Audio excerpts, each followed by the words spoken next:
Good morning, everyone, and welcome to this talk about color. So how many of you think they understand color? Raise your hand. Nobody? OK, I guess that's why you're here. So I gave a similar talk last year at NDev 360, and there was a lot of math and a lot of equations, and a lot of worried developers asked me if there's going to be math in this presentation. There's going to be no math, no equations. Instead, there's going to be physics. So let's talk about color. The first question we have to ask ourselves is, what is color? It sounds like, a deep question. The answer is not so deep. So here's a definition that applies to most of us as human beings. We're not developers, we're just regular people. So it's a visual perception that can be described by hue, brightness, and colorfulness. Sometimes colorfulness is also called saturation. And if you've ever used the HLS, HSL, or HSB colors in the Android APIs, you might be familiar with that kind of definition. What's really important to understand is that color is just a perception of our brain. It's not a real thing. And we're going to see why that is. So obviously, we see colors with our eyes. And if any of you see colors through another mean, I would love to talk to you. And to understand how we perceive color, we first have to go back probably to high school or college and try to understand what light is made of. So I'm sure most of you know that light is made of photons, but there's a duality to light. It can be a wave or a particle, and we're going to look at the wave nature of light first. So light is an electromagnetic wave, and our eyes are just receptors for those electromagnetic waves. So here's the electromagnetic spectrum. It's not to scale. And from the shortest wavelengths to the left to the longest wavelengths to the right, we have in order the gamma rays, the X-rays, the ultraviolets, the visible spectrum, that tiny little bit in the middle full of colors. Then we have the microwaves, and the infrared, the microwaves, and then the radio waves. The part that interests us is that it's that tiny bit in the middle. So that's what we call the visible spectrum. It goes from about 400 nanometers to 700 nanometers. And all of us, these are the only wavelengths that we can see. Why does this matter? Our eyes, like I said, are receptors. They're actually made of millions of small receptors called cones. Most of us, almost everybody, has 3 types of cones that can detect different parts of that spectrum. So you see the spectrum here at the bottom. Those are all the wavelengths of colors that we can see. And this diagram shows in 3 different colors the sensitivity of each type of cone that we have in our eyes. They're called short, medium, and long. Sometimes they're called blue, green, and red. It's not technically accurate to call them red, green, and blue. So instead, we're going to call them short, medium, and long. And they're called that way because the short ones help us see in the blue wavelengths, so ultraviolets, violets, and blues. Then we have the medium ones that help us see the greenish colors, and the long ones that help us see green, orange, yellow, and a little bit of red. And you can see there's a lot of overlap between the medium and the long wave, the longer receptors. So now, what is light? So light is a distribution of several wavelengths. So this is what we call the spectral power distribution of a light bulb. So the kind of light bulbs that you can find in any house. It's an orangish light bulb, and you can see the amount of energy it outputs in different parts of the visible spectrum. And you can see here that this type of light bulb outputs most of its energy in the red and orange part of the spectrum, and that's why we perceive it that way. But what happens when the light from that light bulb hits our eyes? So we saw that we have those receptors. They have different sensitivities to different parts of the spectrum. So we just multiply the distribution of the incoming light with the sensitivity of our different cones. And the result is what we perceive. So when we multiply both, we get this. So when you look at one of those light bulbs, you see almost nothing in the blues. You see a little bit of green and more orange and red. And then our brain will interpret that as an orange color. The way we actually interpret the result of those cones is a little complicated, and we don't have time to go into the details here. You can go look on Wikipedia how it works if you're interested. So here's what happens exactly when we look at a light source.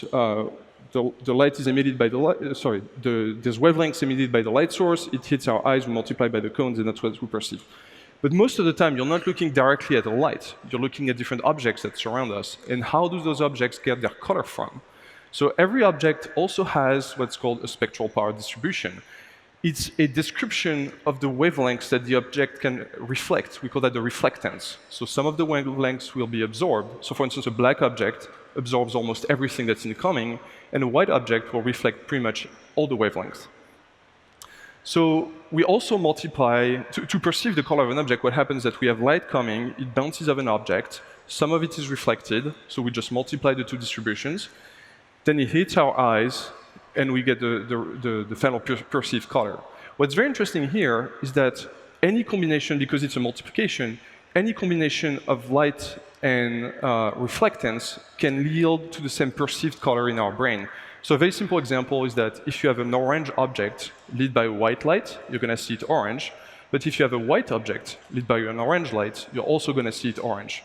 And our brain does a lot of post-processing, really, to help us understand what is the color of the light, what is the color of the object. And a few years ago, there was this famous example of the dress. Some people were seeing it in black and blue, some people were seeing it in gold and something else. And that's exactly what's happening, is that some of us were interpreting the result differently. And nobody was wrong. It's just without the context, you can't really know for sure. So yeah, we can swap the colors, the distribution of the light source and the object, and we're going to see the same result. So that leads us to something called the chromaticity diagram. It was standardized in 1931 by the Commission Internationale de l'Éclairage, CIE. It's French commission, apparently. And it represents all the colors that we can perceive as human beings. So on that horseshoe shape, the outside edge is called the spectral locus.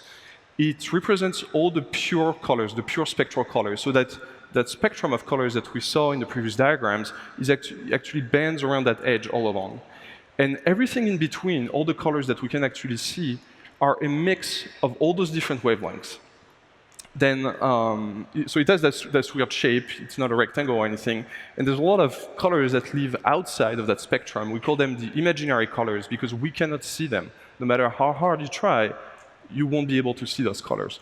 There are some optical illusions that you can find online that will kind of help you find those colors. It's actually really weird. Not everybody can see them or perceive them. There's one, for instance, where it shows you a blue rectangle for one of your eyes and a yellow rectangle for your other eye. And the way I see it is this really weird color that you can't really describe that keeps changing from blue to yellow but never stops on one of those two colors. The visible spectrum is actually a little bit more complicated than that. What you're seeing is a slice. It's a 2D slice. There's a z-axis that's coming towards you, and that is the brightness. So the footprint at the bottom, like this large footprint you see, is the dark colors. It's because our eyes are better at seeing dark colors than they are at seeing light colors. So we've seen what colors are for us as human beings, but everybody's a developer, I think, in the audience. So the real question is, what is color for us as developers? What does it mean for your application? So color really is an encoding scheme for brain sensations. And the formal definition is that it's a tuple of numbers or list of numbers defined within a color model, and it's associated with what we call a color space. And we're going to look at some examples to make you understand that. So here are some of the color models that you might be familiar with. RGB is one of the obvious ones. I'm sure everybody's used that. CMYK, if you have ever printed a picture or a book or something, you might have also dealt with it. And there's another one, for instance, called LIB. There are others. There's XYZ. There's many others. What's interesting is that the color model defines how many numbers we need to define a color. So you're used to RGB. It has 3 colors. It has 3 values. But CMYK requires 4 values, for instance. So the one that we're interested in today is the RGB color model. It uses a triplet of values, hence the name. And you are mostly, I'm sure most of you or all of you are familiar with the hexadecimal notation. So there are many ways of representing that tuple of numbers. This is one of them. It's pretty popular, especially on the web. You've probably used it a lot on Android when you want to pass a color directly to one of our APIs. So this is a pinkish color. So this is the same color represented as a triplet of 8-bit unsigned integers. You're also most likely familiar with it. This is something we use a lot on Android when you set the color on the paint or when you use the color.red to extract the red component of a color. This is another notation. This is actually the one I prefer. This uses floats. So the values are between 0 and 1. And it's interesting because it's more versatile. You can use it to represent HDR colors. And we'll see that Android actually makes use now in O of the float notation to have negative colors and colors that go beyond 1. So to reproduce colors, so the big question is, once we have those numbers, what colors do they actually represent? So I told you this is a pink. But you've seen that spectrum of colors. There are many, many, many pinks. There's actually an infinity of pink. So which one of those pinks does this represent? So to reproduce colors, all of our displays use additive light. So we use red, green, and blue. And our TVs, our phones, our computers, our old CRT monitors, and they just mix those different lights. So the numbers that you just saw, the RGB triplets, it might sound obvious, but they're an intensity for each one of those lights. So let's say we pick 3 lights. We pick a green light, a red light, and a blue light. And they're not perfect spectral lights. They're just random lights that you found. They are found somewhere in the visible spectrum. And together they form a triangle. So when you have an RGB color in your application, you are just you can only represent one of the colors within that triangle. You cannot represent colors that live in the entire visible spectrum. So, and that triangle is what we call a color space. And there's an infinity of them. Depending on the 3 lights you choose, you can represent any of an infinity of color spaces. So here's, for instance, the widest, or one of the widest color spaces we could create. The problem we have is that with a triangle, with just 3 lights, we cannot encompass all the visible spectrum. We have to choose a smaller slice. So this one in particular is called the Adobe Wide Gamut RGB color space. There's no device that I know of that can capture or recreate this color spectrum, this color space. And the problem is that if we wanted to create a color space with RGB that contains all the visible colors, we would have to create lights that are in the imaginary space, so lights that we cannot perceive because we've seen that our eyes cannot perceive outside of that horseshoe shape. But color spaces are a little more complicated than that. So color spaces are actually defined by 3 components. The first ones are called the primaries. There are 3 of them. Then we need a white point, and then we need something called transfer functions. So this might look like a complicated diagram, but what I did is I've put the visible spectrum on the left, and I've overlaid 3 triangles that represent 3 common color spaces that are used for still images. So the smallest one you see in the middle, the blue triangle, is the one we call sRGB. I'm sure you've heard that term before. So sRGB stands for standard RGB, and it was designed in the 90s, and it kind of matches the reproduction capabilities of the CRT monitors of back then. And to this day, it's still used everywhere, and it's pretty much the universal color space, the only color space that you can count on. There are other color spaces. There's Adobe RGB, for instance. It's the orange triangle. Because it's bigger than the sRGB color space, we say that it's a wide color space, or it's a wide gamut. So the 3 vertices of the triangle is something we call the gamut. And then there's something called prophoto RGB that you can see extends beyond the visible spectrum. And this is not a color space that we use to actually represent colors on the screen. This is what we call a working color space. For instance, when I take a picture with my camera is set to Adobe RGB, so it captures everything in the color space that you see on screen. Then when I import my photo in Lightroom internally, Adobe Lightroom works in prophoto RGB. And it won't be able to recreate all the colors that it's working with on screen, but the idea is to have as much precision as possible. So you can ignore this kind of color space for your needs on Android applications. So I said a color space has 3 primaries, and the primaries really are the coordinates of each one of the 3 vertices of a triangle in that chromaticity diagram, in the visible spectrum. So they identify, when you say, for instance, that you want a color that's red equals 1, green equals 0, blue equals 0, it tells you what red we're talking about. And if you look here on the screen, sRGB and Adobe RGB, when you say red equals 1, they have the same exact red, but prophoto RGB has a different red. So it's 2 different reds for us, not necessarily for our computers. We'll take a look at that. And then we also need a white point, and the white point is the same idea. It gives us the coordinates of white in that color space, and we'll get back to that. So I also mentioned transfer functions. Transfer functions are a little bit complicated. That's where a lot of math comes into play. You've probably heard about them under the name gamma. So if you heard about gamma correction, that's actually transfer functions. So I gave a talk last year about transfer functions. I don't have time to talk about them today. I'm gonna show you a link at the end of the talk. If you're interested, you should definitely go look at that talk. There's a lot of things that you should learn about transfer functions that can impact your applications. So I've been talking about color spaces, but why do we care so much about color spaces? So the problem is that every device out there has a different color space. So for instance, you can have a phone that has an LCD screen and it's going to be close to sRGB. You have a phone that has an OLED screen and it's going to be closer to P3, to a color space called P3, or to the Adobe RGB color space that we just saw. And same thing for your laptop, for your computer, for your TV. And things get even worse, because even if you have two phones, they're the same model, there's the same manufacturer, they're both supposed to be, let's say, P3, there are variations in the manufacturing process, so they won't be the exact same P3, so the colors won't be exactly the same on those two devices. I'll show you an example of what happens. So let's imagine that we have content that we created for sRGB, so it's in the sRGB color space. We designed it at home on our computer that shows sRGB colors. That's the white triangle you see. And then if we take that content as is, we don't do anything to it, and we just show it on a display that's Adobe RGB, what we're going to do is we're going to just take those RGB triplets, those values we had, and reinterpret them in a different color space. So suddenly, your green that you had in sRGB, like that green equals 1, is going to be a different green. It's going to look completely different to your user who's using an Adobe RGB screen. So here are concrete examples. This is a photo I took. I took it in Adobe RGB. I processed it in ProPhoto RGB. I converted it nicely on my calibrated monitor to sRGB.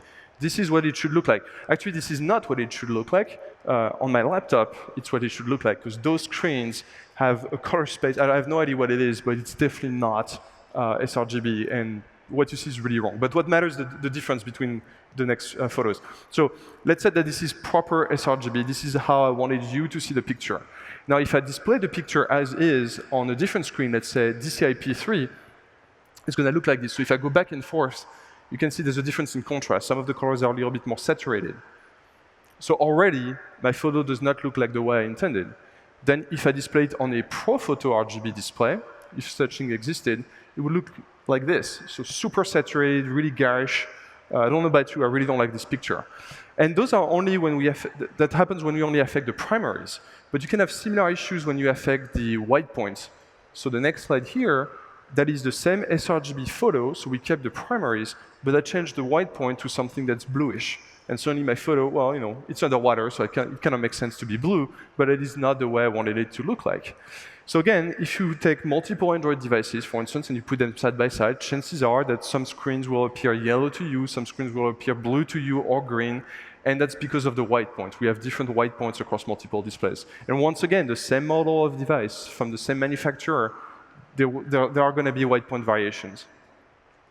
So when this happens, we say that colors are unmanaged. This is what Android has been doing since Android 1.0. And I hate it, absolutely hate it. It's horrible. You know, your designers will spend hours and hours like slaving away on their computer, like creating a beautiful UI. Then you test it on a phone, and it looks completely different. And you test it on another phone, and it looks completely different again. So you might be thinking, how can we have our design look exactly the way we want? So the solution is something called color management, and it's new to Android O. So the idea is that every color that we want to display needs to be associated with a color space. We need to know what was the original intent of the design. So we need that information. Then through the magic of a lot of math and matrices, it's actually a little more complicated than just a matrix, but that's most of it, we're going to do a controlled conversion to the destination color space. So what we're going to do is that when we manufacture a device, we're going to use special devices that will measure the capabilities of the display. We're going to measure the primaries and the white point of the device. We're going to create the destination color space. And then we can convert your original content to the destination color space and preserve the same colors that you wanted to have. So this is something we're introducing in Android O. And there are two parts of it. There's first color management proper, and then there's something called the white color gamut rendering. We're going to take a look at both. But first, before you need to worry about Android, you need to make sure that you or your designers are using color spaces properly in your design application. And there are two things you can do with pictures. You can assign a color space, or you can convert a color space. So I'm going to switch to a demo. But first, I just wanted to show you, earlier I said that color spaces, this chromaticity diagram we had, the horseshoe shape, it's a slice of a color space, and so are the gamuts, those triangles. So this is sRGB in 3D. And it's interesting because I mentioned that our eyes see more in the darks, and you can see that in that diagram. The brighter the colors, the fewer hues we can perceive. All right, so for the demo, so I'm using a tool called Affinity Photo. And this is a picture I took, same process. I took it in Adobe RGB. I was using raw files from my camera, from my DSLR. I used Photo RGB to do my work in Lightroom, and I created an sRGB version of the picture. And if we zoom in, pretty much any good design tool somewhere will show you the color space of your image. So here we know it's an sRGB image. I'm on a calibrated display, it looks fine. And like I said, you can assign a color space, often called an ICC profile, or you can convert. So if you assign, what you're saying is you're just saying, keep the colors the way they are, keep the same values. I just want to move them to a different color space. So let's say we move to the ProPhoto color space, and now it looks like this. This is exactly what Android does. This is not the right way of doing it. Sometimes that's what you want because you know what you're doing, but very often it's not going to be what you want. So instead, what you want to do is to convert ICC profile. It's sometimes called match. So we pick ProPhoto, and when I click, you'll see no difference. And this is what we wanted, but what happens is that every single RGB value has changed. It just looks the same, we just have different values stored inside the image. And to give you an idea of what happens to your Android design, so this is a screenshot I took of my Pixel 2016 running Android N. And on Android, we pretty much assume that all the content is sRGB, so when I opened this file in the tool, I was warned that there was no color space and that the tool would assume sRGB. Now, when you display this screenshot on an OLED display, because we don't manage color, what happens on my Pixel 2016 is this. So I hope you can see the difference. If you look at the red icons at the bottom, you can see that everything becomes more saturated. So that's what you designed, and that's what you see on an actual phone. All right, so when you don't know what the color space is, just assume it's sRGB. It's the only assumption you can make. And this is why, like for instance, all my photos are sRGB, because when I put them online on the web, I have no idea what display you're going to use. I have no idea what device you're going to use. I don't know if your app is going to be color managed or not. And sRGB is your safest bet. It won't be always correct, but it's your safest bet. So when you use a design tool and you have a color picker, if there's no information about the color space anywhere in the tool, you are most likely using either sRGB or what we call a native gamut, which is whatever the screen can do. For instance, this is what Apple Keynote does. When you pick a color, you pick the color directly for your display and not another display. If your application is color managed and your document has a color space, you're picking a color in that color space. Some color pickers are more advanced. So this is, for instance, on macOS Sierra. If you click that little gear in the second tab, you can choose the color space you want to use for the color picker. And actually, when I was working on the slides, I picked colors for the slides, and then I was creating diagrams into a different tool, and I tried to match the colors, and I forgot that I had to change to sRGB in this speaker, so it took me 5 minutes to understand why my colors were different. So even when you know about color spaces in color management, it can sometimes be confusing. Another tool you can use on Mac, on macOS, for instance, and other platforms have similar tools, is the digital color meter. It's in the application/utilities folder. It lets you pick any color on the screen, and using the drop-down, you can choose the color space you want for that color. So you can look at the color in the native gamut of the display, or you can use sRGB or P3 or whatever. On Android, if you have a recent version of Android, and if you have a Pixel device, for instance, if you go to the developer options, you can turn on the sRGB mode. So here what we're going to do is apply color correction. We're going to apply color management to the display to make sure that all the colors are interpreted and reproduced as sRGB. You might be surprised at first, a lot of people complain that the colors looked washed out, but they're actually more accurate. It's just a matter of habits. All right, so now some code. So on Android, what you've been using so far is what we call the color int, just an int. It contains alpha, red, green, and blue. And the only assumption we can make, because we don't know what color space you're using, is that it's sRGB. So it's pretty simple. Now in O, we're introducing a crazy new API. We've had that color class for 10 years, but it only has static methods. Now you can create instances of the color class. You can actually use color as the way it was meant to be. So you just call value of, you give your RGB values, and that's going to give you an instance of the color class in sRGB. Because note, I didn't specify the color space, so my assumption is it is sRGB. You can also specify the color space. So here we also call value of. We pass the alpha, so the order is RGBA when it floats. And then we say that we want that color to be in the Adobe RGB space. What this allows us to do is work with colors so we can convert them from one color space to the other. So I have this Adobe RGB color, and if I call convert, I can convert it to display P3, for instance. Someone's happy? Something else we're introducing, so color ints are really useful because they're easy to manipulate, they're small, they're easy to store. And color objects, the color class is very generic. It can represent colors. It uses a float array internally. It has a reference to a color space, so they can be pretty heavy objects. So now we have something we call the color long. It's the same idea as the color int. We use a primitive type to store a color, but we also store the color space for that color. So it's similar to value of. You just call pack instead, and you get a long. And here's the format of the long. So we have 16 bits for the red channel, 16 bits for the green channel, 16 bits for the blue channel, we have 10 bits for the alpha channel, and then we have 6 bits that identify one of the built-in color spaces. And those 16-bit values, they use something called half floats. So they're floats that use only 16 bits instead of 32 bits. So there's a new API in O called android.util.half that lets you manipulate half floats.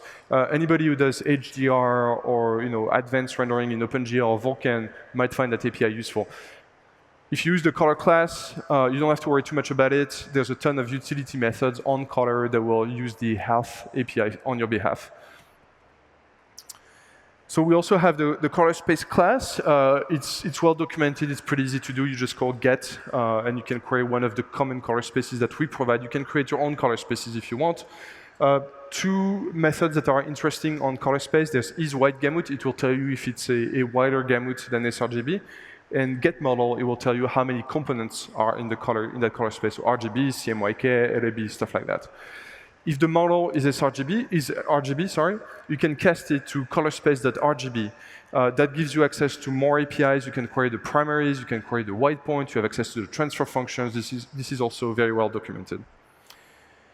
If you want to do conversions between color spaces, it's pretty simple. You call connect. You give us the source color space and the destination color space. And the reason why you need to call connect is that we need to make sure that both color spaces use the same white point. So when the color spaces have different white points, we do a little bit of math internally to turn them into the same, to make them use the same white point effectively. So then if you call the transform method, you can give us RGB values, and we're going to give you back the corrected RGB values. You can also change the white point of a color space. So if you call adapt, colorspace.adapt. So here, for instance, we do what I did for one of my examples, my photo of the fish that was very blue. We took the sRGB color space, and I changed the white point from something called D65 to something called D50 that's bluer. White points are usually defined as a color temperature. It's the perceived color of a black body when you heat it to that temperature. So here, D50, it's 5,000 degrees Kelvin, and it's blue. And D65, which is a very common white point in color spaces for our monitors, it's 6,504 degrees Kelvin, and it's more yellow. Bitmaps, we now support color spaces embedded in bitmaps, so they're called ICC profiles. Until now, we would just ignore it completely on Android. So if you use Bitmap Factory to decode a bitmap, now you can call get color space on the bitmap, and we're going to tell you what it is. Most likely, for most images you're going to load, and presumably for all your resources that come inside your APK, the answer is going to be sRGB. So you can call color space that is sRGB to check what kind of color space it is. And that's very important. All the bitmaps on Android are always in the RGB color model. We might expand on that in the future, but we don't let you use LAB or CMYK or XYZ or any of that. They're always RGB. So you can, right now, when you call get color space on the bitmap, you can always cast it to a color space that's RGB. It might not be future-proof, so just make sure by checking the color model. You can do more interesting things with Bitmap Factory. So on bitmapfactory.options, we have this horribly named field called in just decode bounds. It was originally created to let you query the dimensions of an image without having to decode all the pixels in the image. So it's really quick. It gives you an idea of how big the image is going to be. Over the years, we've kind of abused this field. So now it's going to tell you the configuration of the bitmap. You know, is it ARGB 888? Is it RGB 565? And now it also tells you what the color space is. So if you want to know the color space of a bitmap ahead of time, you have to ask us to give you just the bounds, just the dimensions. So you call your decode method on Bitmap Factory, you pass your options, and then we have this field called out color space that tells you what is the color space of the bitmap. So if you want to make sure that the bitmap is in the right color space before loading it, you can do this.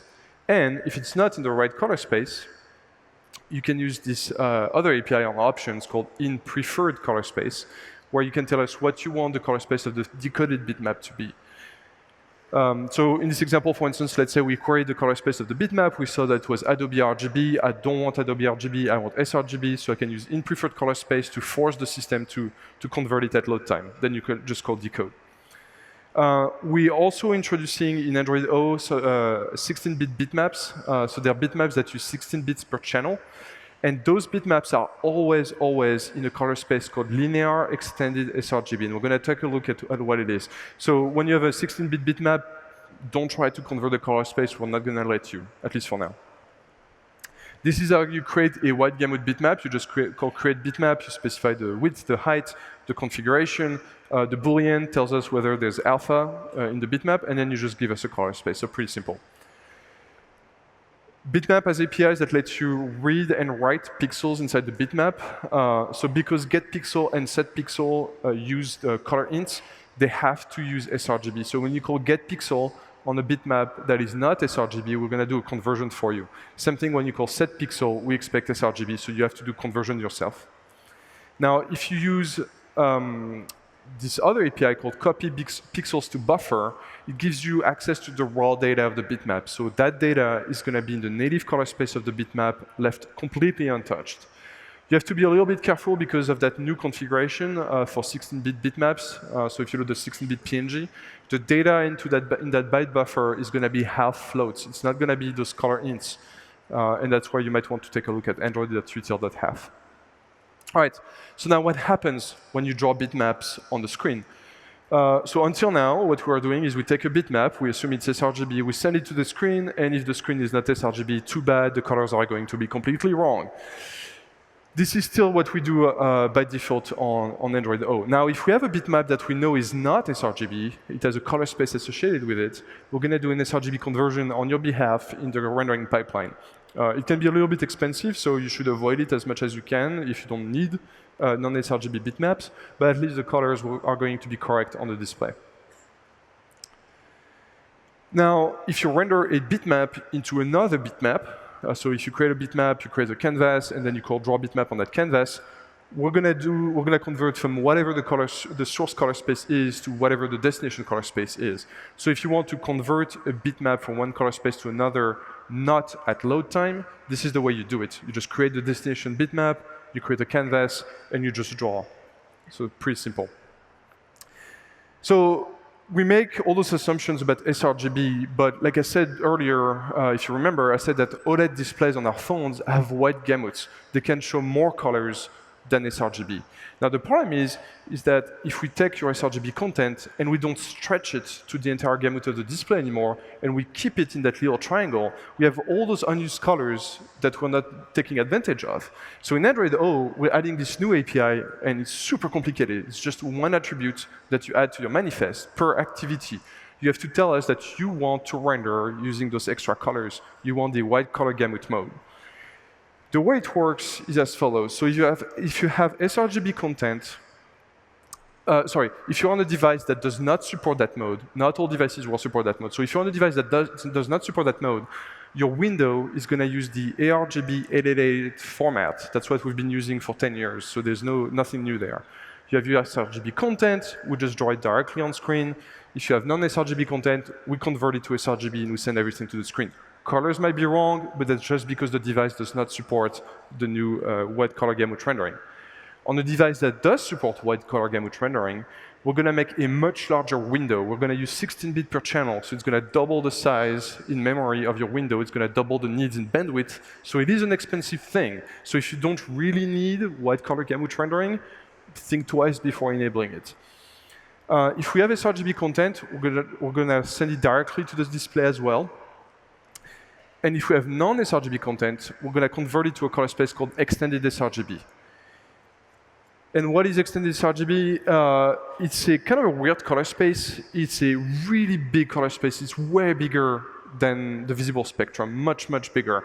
And some of the values are negative, and some of the values are greater than 1. They go all the way to 7.5.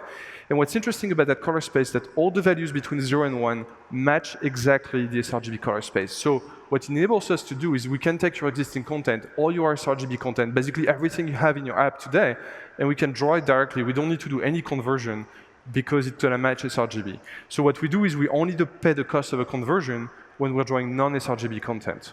So we have, the expense is that we need 16-bit per channel because we need a lot of precision and range to be able to encode this sRGB space. But it's much better for you. It's much simpler. You just have one attribute in your application. Interestingly, because we use 16-bit per channel because of extended sRGB, we can, or we will be able to, maybe in the future, to render in HDR directly. So we could have HDR user interfaces. We also have a new resource qualifier called white-CG for white color gamut. So you can create layouts or strings or drawables that are specific to a display that supports the white color gamut rendering mode. We also have a few APIs that you can use to query whether the device supports white gamut. So if you have a resources instance, you can grab the configuration, and the configuration will tell you if you have a white color gamut display. If you have a view, you can call getDisplay. We give you a display object, and you can ask the display whether or not it's white color gamut. So the main conclusion of all this is don't panic. I put a bunch of hearts on the slides to make you feel better about all this. I know it's complicated, and no matter how hard you try, and I don't want to sound disheartening, but your colors are going to be wrong somewhere for someone. Like, they're wrong for me on that screen. And I know a little thing or two about color spaces and color management, but you're not in control of everything. You're not in control of the final display, and you're not in control of all the software that intervenes in the pipeline of an application of rendering colors. So don't worry too much about it. Do your best. Make sure that your designers work on calibrated displays. Make sure they work in sRGB. Make sure the images contain color spaces, and you should be OK, or at least mostly OK. So if you want to learn more about transfer functions, so there's this talk I gave last year with Chet. So if you go to that URL and you go to minute 29, that's when the color part of the talk starts. The first half is about animations. It's also super interesting. You can also look at the documentation for colorspace.rgb. There's a lot of details and information about transfer functions and what they mean for you. If you want to learn even more about colors, I gave a talk at Devox US a couple months ago. I talked about bending and dithering. What is bending? How can you fight it? What do we do in the platform to fight it on your behalf? So if you're interested, go at that URL, and it starts at minute 36. And I think that's it. I only have 1 minute left, so I don't have time for questions, but I'll be at the Android sandbox if you want to talk more about color and color management and all that. Thank you.